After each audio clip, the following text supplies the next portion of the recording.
السلام علیکم PHS کی اردو آن لائن کلاسز میں کلاس 5 کے بچوں کو ایک بار پھر خوش آمدید کہتی ہوں۔ پچھلے لیکچر کو غور سے سن لینے کے بعد آج ہم سبق نمبر 20 علم کی شمع بک ورک کریں گے، جو کہ صفحہ نمبر 108 پر ہے، جس کا آج ہم سوال نمبر 8 کریں گے، جس میں ہم کے اور نہ کا استعمال سیکھیں گے۔ تو سب سے پہلے ہم کہ اور کے کا استعمال سیکھتے ہیں۔ کہ جو ہے وہ دو جملوں کے درمیان بیان کو واضح کرنے کے لیے استعمال کیا جاتا ہے۔ مثال، میں نے کہا تھا کہ تنگ مت کرنا، اور جنید نے کہا کہ وہ بیمار تھا۔ تو ان دو جملوں کے درمیان لفظوں کو واضح کرنے کے لیے ہم نے کہ کا استعمال کیا۔ نمبر 2، کہ دو جملوں کے درمیان یہ تعلق کو ظاہر کرتا ہے۔ مثال، فاطمہ کے ابو لاہور میں ہیں، تو فاطمہ اور ابو کے تعلق کو ہم نے کے سے ظاہر کیا۔ نمبر 2، پرندے کے پر زخمی ہیں۔ نہ اور نہ یہ دونوں ہی نفی کے لیے استعمال کیے جاتے ہیں۔ نہ جو ہے نفی کے لیے استعمال ہوتا ہے، اس کی مثالیں ہیں جیسے نہ کہہ، نہ بول، نہ سن، نہ جا۔ اور نون الف زبر نہ یہ تاکید کے لیے استعمال ہوتا ہے، جس طرح نا لائق، نا امید، نا خوش اور نا اہل۔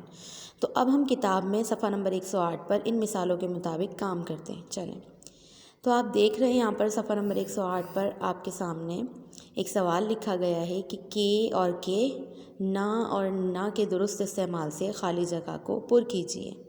تو اب ہم ان چاروں کے استعمال سے ان خالی جگہوں کو پر کریں گے۔ آپ لوگ بھی اپنی بک میں صفحہ نمبر 108 سبق نمبر 20 میں صفحہ نمبر 108 کو کھول لیجئے۔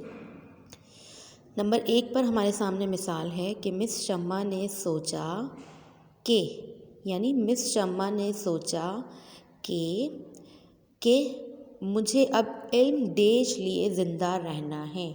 علم اور لیے کے تعلق کو ہم کس سے جوڑیں گے؟ کہ بڑی یہ والی کے سے۔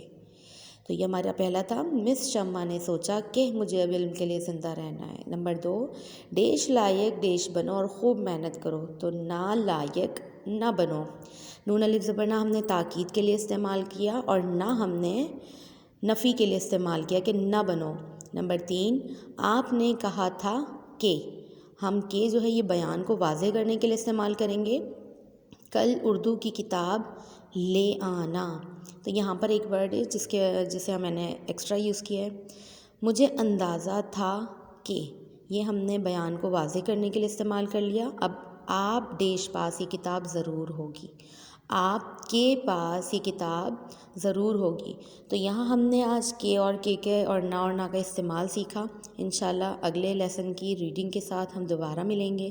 اپنا بہت زیادہ خیال رکھیے گا اور اپنا کام کیجیے گا۔ اللہ حافظ۔